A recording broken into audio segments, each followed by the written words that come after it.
Phasor diagram, ठीक है। SHM या वेव में हमने पढ़ा था, अल्टरनेटिंग करंट में भी पढ़ रहे हैं। और ये फेजर डायग्राम हम लोग पढ़ेंगे इलेक्ट्रोमैग्नेटिक वेव, जो इसके जस्ट बाद का चैप्टर है, ठीक है। EM wave, electromagnetic wave, electromagnetic wave. पीछे दिख रहा है सही से? रिफ्लेक्शन तो नहीं जा रहा है? आ रहा है रिफ्लेक्शन? ओके, चलो ठीक, आ रहा है रिफ्लेक्शन, ठीक। एसएचएम वेव, अल्टरनेटिंग करंट, और इन सब जब देखो, जब भी हमें कोई साइनसोइडल फंक्शन दिखे तब तब हमें फेजर की याद आ जानी चाहिए, ठीक है। टीचर को जब भी साइनसोइडल फंक्शन दिखता है ना, तो उसको किसकी याद आती है? फेजर की, है ना। ओके, तो फेजर डायग्राम हमने आप लोग को एसएचएम में पढ़ा रखा था। एसएचएम में जो इक्वेशन था डिस्प्लेसमेंट का, वो क्या था? y equal to A sine omega T plus five. Wave के लिए इक्वेशन क्या था? ये मान लो एसएचएम के लिए था, ठीक। एसएचएम के केस में ये पढ़ा।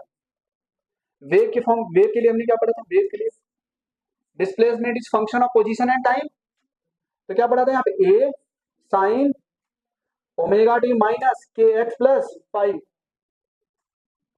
Omega T minus K X plus five.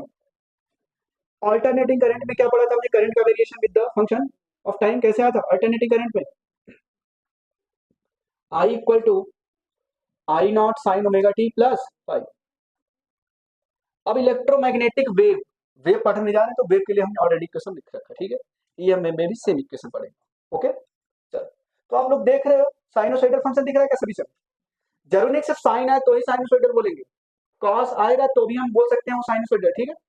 ऐसा नहीं सर, साइनोसॉइडल का मतलब ये नहीं है सर इसका नाम साइन से शुरू हुआ तो साइन फंक्शन आए तभी हम बोलेंगे, नहीं।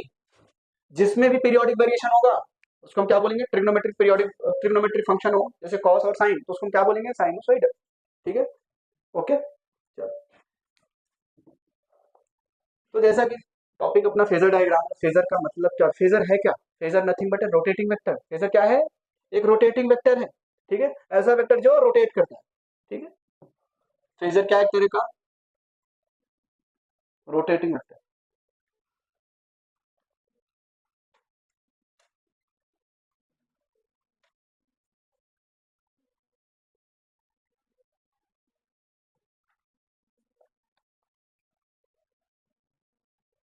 रोटेटिंग वेक्टर, फेजर एक रोटेटिंग वेक्टर।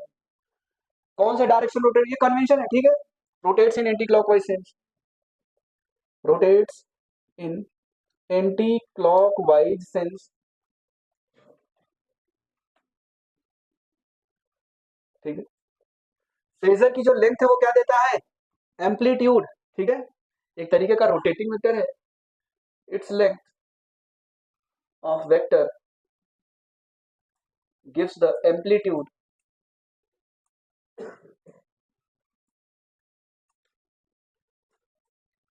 या पीक वैल्यू या मैक्सिमम वैल्यू, पीक वैल्यू या मैक्सिमम वैल्यू। ये फेजर की खास बात है। फेजर एक रोटेटिंग वेक्टर है। फेजर कौन से डिस्टेंस में रोटेट करता है? एंटी क्लॉकवाइज डिस्टेंस में रोटेट करता है। फेजर की जो लेंथ है वो क्या देती है? एम्पलीट्यूड। ये मान लो वाई एक्सिस है, ये एक्स एक्सिस, ठीक है, ठीक है।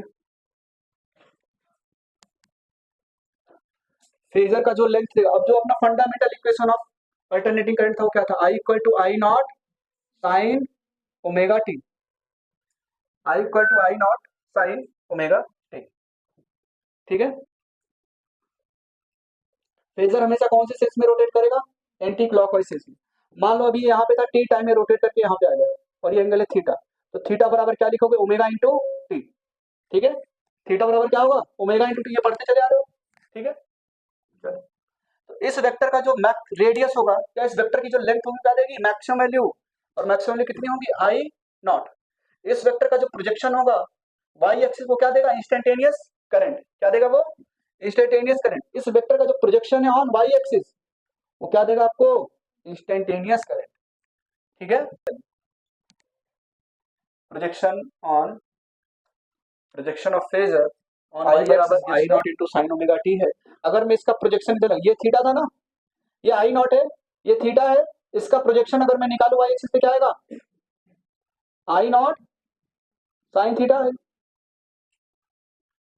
आई नॉट साइन थीटा, और इधर क्या है, आई नॉट कॉस थीटा। भाई अगर रिजॉल्व करूं तो वेक्टर को कैसे रिजॉल्व करते थे, जिसके साथ ये थीटा लगे उसके अलावा कॉस थीटा, जिसके परपेंडिकुलर और कॉस थीटा वाले कंपोनेंट के परपेंडिकुलर साइन थीटा आता था, ठीक है। ओके, अच्छा इस सर्कल का रेडियस क्या देगा अपने को, एम्पलीट्यूड या मैक्सिमम वैल्यू है ना, peak value, radius of this circle, इसका जो रेडियस वो क्या देगा अपने को, peak value of current, peak value of current. तो फेजर की ये सब बातें मैं आपको एसएचएम में बिल्कुल सेम तरीके से बताया था। तो अगर मैं यहाँ पे लिखता I equal to I not sine theta, I equal to I not sine theta, T time के बाद, टी टाइम के बाद एंगुलर डिस्प्लेसमेंट कितना होता था, ओमेगा इंटू टी, इसलिए हमने यहाँ पे क्या लिख दिया था, I equal to I not sine omega T, ठीक है। ओके, कम पढ़ना है। चलो रिप्रेजेंट करो, फेजर डायग्राम बनाओ इसका, I equal to I not sine omega T. देखो I equal to I not sine omega T plus 0 degree लिख सकते हो क्या, इनिशियल फेज क्या होगा 0 डिग्री। अगर मैं रिप्रेजेंट करूं इस फेजर करंट को, तो इसका फेजर कुछ ऐसा आएगा क्या, ये एंगल कहां से मेजर करते थे, हॉरिजॉन्टल एक्सिस से इन एंटी क्लॉकवाइज सेंस, वो 0 डिग्री दिया है, ठीक है। तो इनिशियल कंडीशन क्या है इसका, ये फेजर ऐसे पड़ा हुआ है, ये करंट हमने दिखा दिया, और ये पूरी मैक्सिमम वैल्यू क्या होगी इसकी, आई नॉट। चलो यहाँ पे देखो सेकंड में, चलो अभी यहाँ पे क्या बोल रहा है, I equal to I not sine omega T plus, अब इनिशियल फेज कितना है 60 डिग्री, ये इनिशियल फेज है अपना। अब इसका फेजर डायग्राम बनाओगे, फेजर क्या है, फेजर की तीन शर्तें हैं, रोटेटिंग वेक्टर है, एंटी क्लॉकवाइज सेंस में रोटेट करता है, और उसका लेंथ क्या देता है, मैक्सिमम वैल्यू, ठीक है। अब फेजर सर यहाँ पे 60 डिग्री पे दिखा रहा है इनिशियल, तो ये कुछ ऐसा होगा क्या, 60 डिग्री, और इसका जो प्रोजेक्शन आएगा वाई एक्सिस पे वो क्या देगा अपने को, इंस्टेंटेनियस वैल्यू, ठीक है। ये है फेजर। चलो थर्ड बताओ, अच्छा यहाँ माइनस आ गया सर, तो अब एंटी क्लॉकवाइज की बजाय क्लॉकवाइज में रोटेट कर देंगे, ठीक है बस।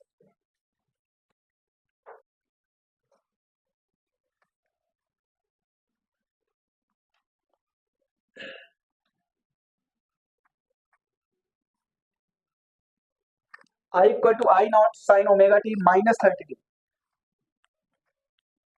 तो माइनस 30 डिग्री मतलब ये एक्सिस है, ये क्लॉकवाइज सेंस में 30 डिग्री, ये है फेजर रिप्रेजेंटेशन, ठीक है, ये है फेजर रिप्रेजेंटेशन, ठीक है, लिख लेना इंपॉर्टेंट। यहाँ पे साइन ओमेगा टी, ये कॉस ओमेगा टी, ये माइनस साइन ओमेगा टी, और ये माइनस कॉस ओमेगा टी।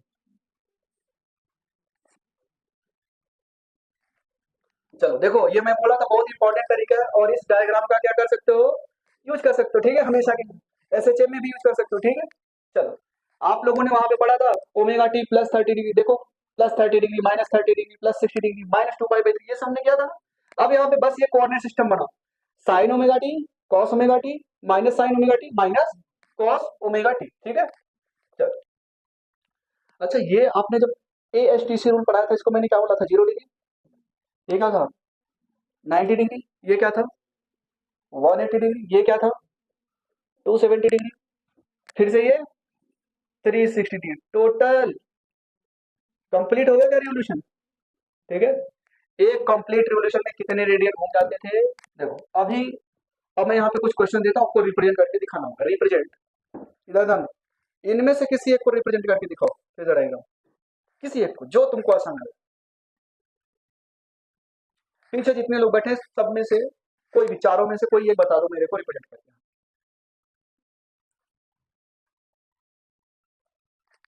बताओ रिप्रेजेंट करो, ये फेजर डायग्राम मुझे बना के दिखाओ।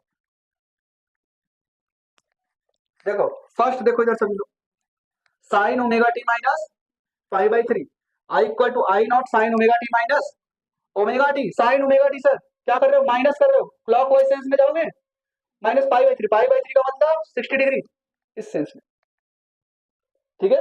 ये क्या आ गया आपका I1, ठीक है, और इसकी जो फेजर की लेंथ है वो क्या देगा, मैक्सिमम वैल्यू क्या है आई नॉट। चलो I2 बताओ, कॉस ओमेगा टी, बिल्कुल इसके अलावा, ठीक है, ये क्या हो गया I2, ठीक है। I3 क्या, I not sine omega T minus pi by three, वो किधर होगा,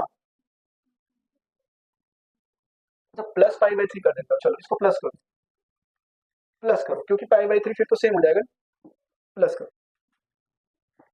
आई थ्री किधर है, इस तरफ आएगा क्या, फेजर डायग्राम रोटेटिंग वेक्टर होता था, फेजर डायग्राम की लेंथ क्या देती थी, मैक्सिमम वैल्यू, ठीक है, तो इधर आएगा आई थ्री, आई फोर तो अभी इस तरफ आएगा, ठीक है, ये आई फोर है। सारे वेक्टर्स को सॉरी, करंट तो क्या है, स्केलर क्वांटिटी है भाई, आपके दिमाग में आएगा ना, सर करंट तो स्केलर क्वांटिटी और वेक्टर रिप्रेजेंटेशन कैसे कर दे रहे हो भाई, ये एक टूल है दिखाने का, ठीक है, हम बस उसका वेरिएशन चेक करें over the interval of time period है, over the interval of time ये कैसे वेरी कर रहा है, करंट की वैल्यू क्या होगी, तो इसका जो प्रोजेक्शन है वाई एक्सिस पे क्या देगा, इंस्टेंटेनियस करंट, इसका जो प्रोजेक्शन होगा वो क्या देगा, इंस्टेंटेनियस करंट, ठीक है, इसका प्रोजेक्शन क्या होगा वो इंस्टेंटेनियस करंट देगा, ठीक है, चलो बताओ ये क्या है, t equal to zero, instantaneous current की वैल्यू जीरो,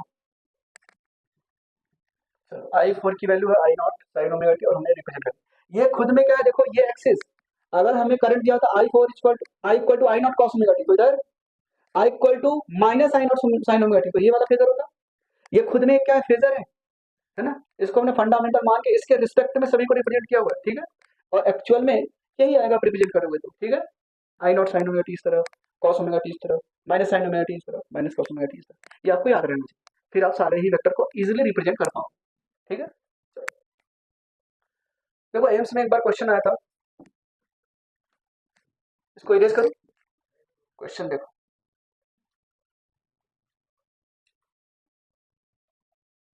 ये 2 एम्पियर है और ये 3 एम्पियर, और ये डायरेक्ट करंट है, इनडायरेक्ट करंट, हम डायरेक्ट करंट की बातें करें तो इधर कितना है, डायरेक्ट करंट में हम वैल्यू डायरेक्ट ऐड कर देते थे, याद आ रहा है कि किरचॉफ फर्स्ट लॉ है ना, किरचॉफ फर्स्ट लॉ अगर लगाओगे केसीएल फर्स्ट लॉ है ना, किरचॉफ फर्स्ट लॉ, तो ये करंट एक्स की वैल्यू क्या आएगी, 2 प्लस 3 5 एम्पियर आ गए, ये तो समझ में आ रहा था, ठीक है, आपने डायरेक्टली ऐड कर दिया, क्या हो अगर मैं अल्टरनेटिंग करंट को ऐसे भेज रहा हूँ और उसकी कुछ वैल्यू अलग अलग है, साइन के फॉर्म में है, तो रिजल्टेंट वैल्यू कितनी आएगी आपको बताना, ठीक है, चलो इन अल्टरनेटिंग करंट, मान लो इधर से आपने करंट भेजा I one equal to 3 sine omega T, I one equal to 3 sine omega T, यहाँ से क्या है I two equal to 4 sine omega T plus 60 degree, और ये क्या है आई थ्री, ठीक, चलो तो आई थ्री की वैल्यू बताओ, तो क्या आप डायरेक्ट ऐड कर पाओगे, नहीं, अब हमें क्या करना, अब सुपर पोजिशन हो रहा है ना, वहां पे देखो वेव्स के सुपर पोजिशन होते थे, जब एक तरफ से वेव आ रही दूसरी तरफ से वेव उनका सुपर पोजिशन किया था, सिमिलरली यहाँ पे भी क्या हो रहा है, करंट का सुपर पोजिशन, तो रिजल्टेंट करंट क्या मिलेगा हमें निकालना पड़ेगा, under root A square plus B square plus two A B cos theta से, ठीक है, उससे निकालना पड़ेगा, ओके, चलो तो देखो उस तरीके से हम कैसे करेंगे भाई, सुपर पोजिशन नो डाउट यहाँ भी ऐड करेंगे, ऐड यहाँ भी करेंगे, I three equal to 3 sine omega T plus 4 sine omega T plus 60 degree, ये सही है, बस इसकी हम एक वैल्यू निकालने जा रहे हैं सिर्फ और सिर्फ साइन के फॉर्म, एक फंक्शन बना देंगे साइन के फॉर्म में, ठीक है, जो अलग अलग लिखा हो सबको कंबाइन कर देंगे, ठीक है, आई थ्री की वैल्यू हमने I one plus I two के फॉर्म में भी लिख लिया है, और ये यही है, ये भी ये सही है, बस इसको हम सिंप्लीफाई करेंगे, ठीक है, उसके लिए क्या होता है, अब जैसे रिजल्टेंट निकालना पड़ेगा, बोलो दो करंट आ रहे हैं, इनका रिजल्टेंट क्या होगा, जैसे मान लो दो वेक्टर होते थे, फॉर एग्जांपल अगर मैं लिखूं दो वेक्टर, चलो ये देखो, ये मान लो है वेक्टर बी और ये है वेक्टर ए, इनके बीच का एंगल मान लो है थीटा, ठीक है, तो इनका रिजल्टेंट आप कैसे निकालते हैं, इनका रिजल्टेंट इधर कुछ आएगा क्या, हाँ, अगर ये इस वेक्टर के पहले में वेक्टर को शिफ्ट करो तो क्या वेक्टर चेंज होता है, नहीं, वेक्टर को इसी के पहले शिफ्ट करोगे तो डायरेक्शन तो चेंज होने नहीं, और मैग्नीट्यूड भी सेम है तो वेक्टर चेंज नहीं होता है, ठीक है, तो ये कुछ ऐसे बन जाएगा वेक्टर ए, ये एंगल को मान लो हमने क्या बोल दिया अल्फा, और ये एंगल को हमने क्या बोल दिया बीटा, ये अपना वेक्टर बी है, ठीक है, अब रिजल्टेंट कैसे निकालते थे, रिजल्टेंट का magnitude under root A square plus B square plus two A B cos theta, और ये जो अल्फा आएगा यहाँ पे टेन अल्फा, क्या लिखते थे A sine theta divided by B plus A cos theta, ये टेन अल्फा आता था क्या, याद आ रहा है कुछ? टेन बीटा ये वाला एंगल बीटा, टेन बीटा क्या आएगा? B sine theta divided by A plus B cos theta, ये टेन बीटा आता था आपका। ठीक है, सिमिलरली हम यहाँ पे करें। अब सर हमें ये पता करना है इन दोनों करंट के बीच का एंगल कितना है। अभी बनवाना, बना के सिखाया। ठीक है, चलो बनाओ, इन दोनों को रिप्रेजेंट करो, इन दोनों को रिप्रेजेंट करो। इधर मान लो साइन ओमेगा टी, ये क्या था? साइन ओमेगा टी, और ये कॉस ओमेगा टी, ये माइनस साइन ओमेगा टी, और ये माइनस कॉस ओमेगा टी। ठीक है,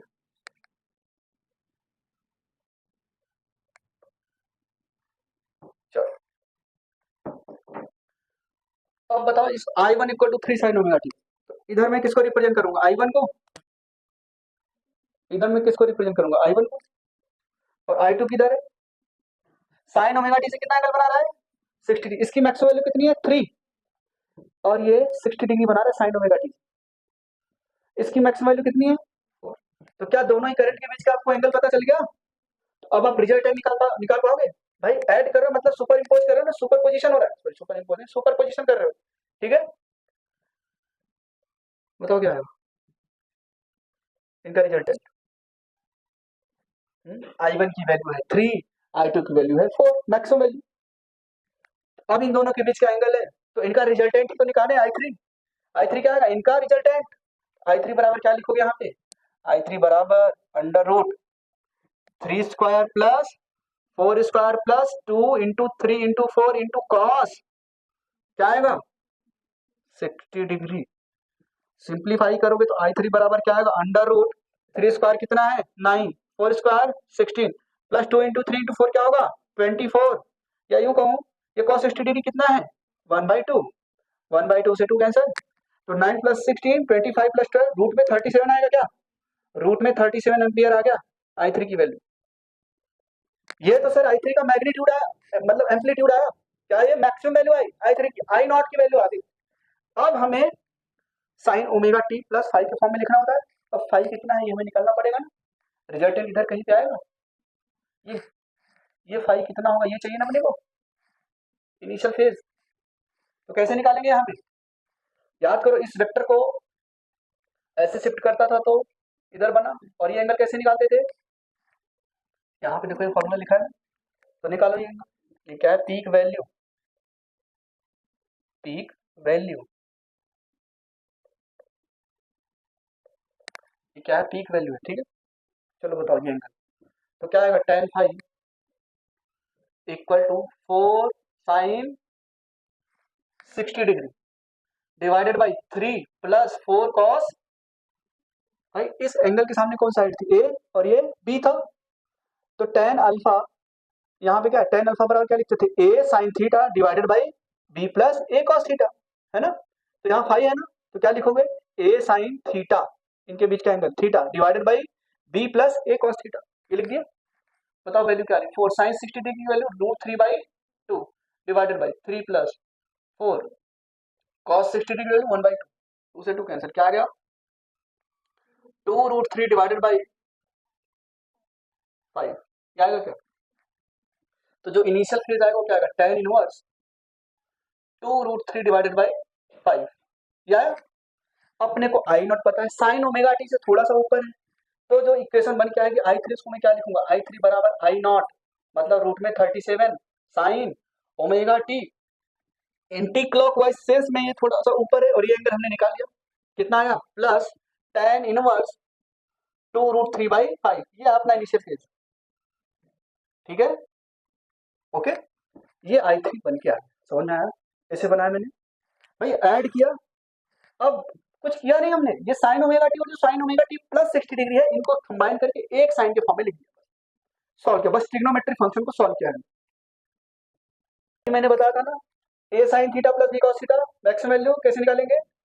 under root A square plus, तो मैक्सिमम वैल्यू तो निकालना अभी अभी आपको सिखाया मैंने, maximum value under root 3 square plus 4 square बराबर अंडर रूट 3 का स्क्वायर 9 प्लस 4 का स्क्वायर क्या आएगा? Under root 25। फिर maximum value of the current आ गई, वो क्या आई? 5 एम्पियर, 5 एम्पियर। अब बोला इसका साइनसोइडल फॉर्म बताओ। ठीक है, अगर मैं इसको रिप्रेजेंट करूं, भाई ये दो इक्वेशन बना है क्या, है ना, 3 sin omega T plus 4 cos omega T, represent करो।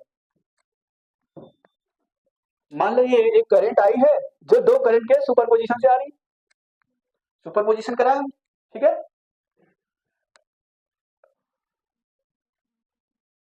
अभी अभी आपको मैंने बताया था सबसे बढ़िया टूल, इधर ऐसे लिखो, ये क्या होता था जल्दी से बताओ, और ये माइनस साइन ओमेगा टी, इधर ये माइनस कॉस ओमेगा टी, ये जो इक्वेशन लिखा 3 sin ओमेगा टी, इसका फेजर डायग्राम बनाऊंगा तो किधर बनेगा, इस पे, ठीक है। चलो बना देते हैं, इस पे बना, इस फेजर की मैक्सिमम वैल्यू क्या होगी 3, है ना। अब 4 cos omega T, cos omega t इधर है, समझ गए, रिप्रेजेंट कर दिया। अब इनका रिजल्टेंट, ये देखो दोनों 90 डिग्री में, इनका रिजल्टेंट इधर आएगा क्या, और कितना आया 5, तो ये जो रिजल्टेंट है आई की मैक्सिमम वैल्यू क्या, आई नॉट है, ये आई नॉट है। अब ये एंगल कितना बना रहे हैं एक्स एक्सिस से, या ये साइन ओमेगा टी या हॉरिजॉन्टल एक्सिस से, बताओ कितना ऊपर है ये, 45 डिग्री। निकालना पड़ेगा ना, tan theta equal to perpendicular upon में बेस 53 डिग्री आएगा। भाई इधर ध्यान दो, ये वेक्टर है, वेक्टर को मैं इसी के पैरेलल शिफ्ट कर रहा हूँ, इसकी डायरेक्शन चेंज किया गया, जो लेंथ था वही लेंथ है, तो वेक्टर चेंज हुआ क्या, नहीं। इसको भी मैं ऐसे, आप लोगों ने देखा वो 4 लिख देता था बार बार, फिर ये 3, ठीक है। तो tan थीटा यही एंगल चाहिए सर, ये 5 है, तो tan फाइव बराबर 4/3, तो फाइव कितना आ जाएगा 53 डिग्री, तो फाइव कितना आ गया 53 डिग्री। अगर मैं इस इक्वेशन लिखना चाहूँ तो क्या लिखूंगा, आई बराबर आई नॉट, ये होता है ना standard equation, sine omega T plus 5, I equal to I naught कितना है 5, साइन ओमेगा टी प्लस 5 की वैल्यू कितनी है 53 डिग्री। अब किसी के दिमाग में आएगा सर मैं इसके रिस्पेक्ट में नहीं लिखना चाहता हूँ, मैं cos ओमेगा टी के रिस्पेक्ट में लिखना चाहता हूँ, लिख सकते हो बिल्कुल। भाई ये 53 डिग्री है तो ये कितना हुआ 37 डिग्री, तो cos ओमेगा टी से क्लॉकवाइज में, तो क्या लिखोगे, और ऐसे भी लिख सकते हो, आई इक्वल टू आई नॉट कितना 5 cos ओमेगा टी माइनस, बात तो देखिए, समझ गए, ये इक्वेशन और ये इक्वेशन सेम है 37 डिग्री, ठीक है।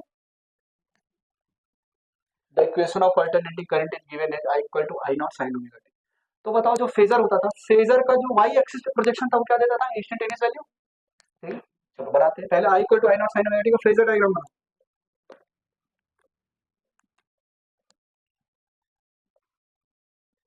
चलो चाहिए फेजर डायग्राम है क्या, ये वहां पे सर्कल नहीं दिखा आपको, सिर्फ और सिर्फ ऐसे रिप्रेजेंट करना पड़ेगा, ये है phasor diagram, I equal to I not sine omega t, भाई ऐसे भी लिखते थे sine omega t cos omega T minus sine omega T minus cos omega T, ठीक है। ये फेजर डायग्राम था इनिशियल, वो अभी मैं अगर यहाँ पे टॉर्च अगर मैं जलाता हूँ, यहाँ पे टॉर्च को अगर मैं ऑन करता हूँ, तो इसका जो प्रोजेक्शन यहाँ पे एक डॉट जैसा बनेगा क्या, और इसका प्रोजेक्शन वाई एक्सिस पे क्या है 0, अभी जो करंट मिल रही है क्या मिल रही है 0, हमें क्या चाहिए बोल रहे सर, मैक्सिमम करंट तक पहुंचने में time to reach its maximum value, current की मैक्सिमम वैल्यू कब होगी, जब ये फेजर घूमते घूमते बिल्कुल यहाँ पे आ जाए, ऐसे ये फेजर घूमते हुए यहाँ पे आ जाए, तो कहाँ पे पहुंच गया, अपनी मैक्सिमम वैल्यू, इसकी मैक्सिमम वैल्यू है सर। अब वाई एक्सिस पे जो प्रोजेक्शन आएगा आई नॉट के मैक्सिमम पहुंच गया, तो ये फेजर कितना घूमा 90 डिग्री, ओके। ये फेजर यहाँ से लेके यहाँ तक रोटेट करने में 90 डिग्री घूम गया सर, तो टाइम कितना लगा ये तो पूछा है भाई। मान लो टी इक्वल टू 0 पे आप यहाँ पे थे,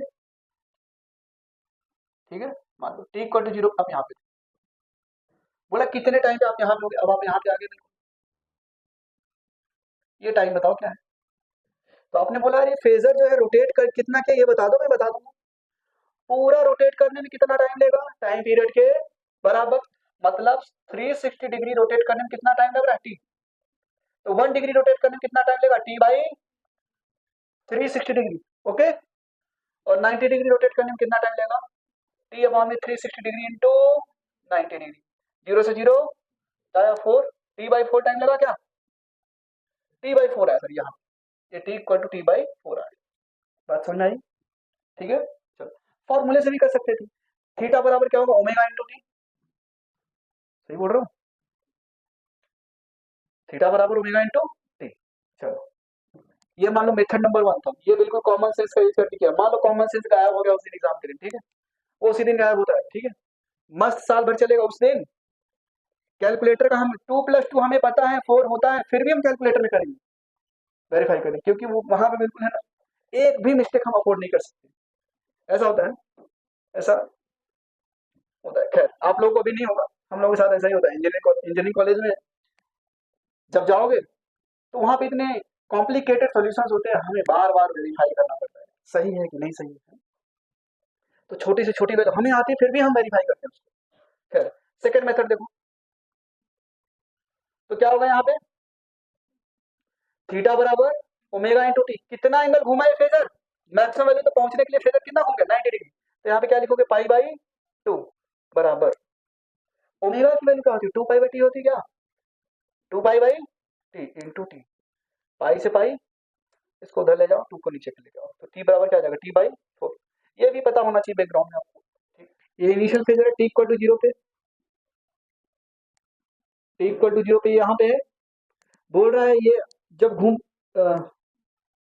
इसकी वैल्यू आई नॉट बाई 1/√2 कब होगी, 1/√2 times of its maximum value. अभी आई नॉट है, अभी क्या जीरो है, इसकी लेंथ आई नॉट है ना, लेकिन अभी मैक्सिमम वैल्यू क्या है, अभी जो करंट की वैल्यू जीरो, अभी रोटेट करता जा रहा है, क्योंकि projection of the phasor on Y axis gives the instantaneous value. इसका जो पॉइंट है, इधर से जब आपने टॉर्च को ऑन किया तो इसका जो प्रोजेक्शन है, मतलब शैडो, यहाँ पे पॉइंट बनेगा क्या, ठीक है। अब मान लो कुछ टाइम बाद यहाँ पे आ गया, तो इसका जो शैडो इधर बनेगा, इस पे ये बनेगा क्या, बोल रहा है वो टाइम बताओ जब वैल्यू कितनी है, I0/√2, मतलब 1/√2 times of its maximum value, ठीक है। तो आपको ये फाइंड आउट करना है, सर I0/√2 ये इंस्टेंटेनियस वैल्यू होने के लिए फेजर ने कितना रोटेट किया, फेजर ने कितना रोटेट किया, मान ली थीटा रोटेट किया क्या, ठीक है। अगर ये I0/√2 है, वेक्टर को ऐसे लेके, वेक्टर करंट वेक्टर नहीं है, हम वेक्टर की तरह मान के इसको सॉल्व कर रहे हैं, ठीक है। ये I0/√2 ये कितना हो जाएगा, I0, तो tan थीटा यहाँ से क्या आएगा, परपेंडिकुलर अपॉन में बेस, क्या आएगा, परपेंडिकुलर अपॉन में बेस, I0/√2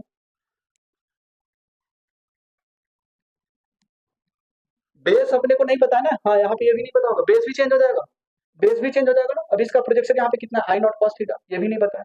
अच्छा ऐसे करो, अब tan थीटा मत लगाओ, क्या मैं यहाँ पे sin थीटा लगा दूं, sin theta equal to perpendicular upon में हाइपोटेन्यूज, क्योंकि अगर ये इसका जब शैडो देखोगे तो कुछ बदल जाएगा, कुछ कम आएगा, है ना, वो नहीं पता, तो यहाँ पे sin थीटा लगाओ, sin थीटा और परपेंडिकुलर अपॉन में हाइपोटेन्यूज, परपेंडिकुलर कितना I0/√2 और हाइपोटेन्यूज की लेंथ कितनी होगी I0, भाई फेजर की लेंथ क्या होती है मैक्सिमम वैल्यू, I0 से I0 कैंसिल, तो sin थीटा कितना आ गया 1/√2। तो यहाँ से थीटा की वैल्यू, भाई ये सब एसएचएम चल रहा है अभी तक, जो भी चल रहा है एसएचएम चल रहा है, साइन 45 डिग्री, तो थीटा की वैल्यू क्या आ गई, पाई/4, ठीक है। तो अब 45 डिग्री रोटेट करने में कितना टाइम लगेगा, T/8, सिंपल, इससे भी कर सकते हो या इससे करो, किसी एक मेथड से करो। आपको पता है सर 360 डिग्री घूमने में टी टाइम लग रहा है, तो 1 डिग्री घूमने में T/360 डिग्री टाइम लगेगा, तो 45 डिग्री घूमने में कितना लगेगा, मल्टीप्लाई कर दो, तो ये आ जाएगा T/8 second, T/8 second. Question देखो, ये होमवर्क है आपका, और जेई मेल में आया हुआ है, आपको दिया आई बराबर I0 sine, I equal to I0 sine 100πt plus 30 degree, 100πt plus 30 degree. पूछ रहा है time taken by the current, time taken by the current to reach its maximum value, time taken by the current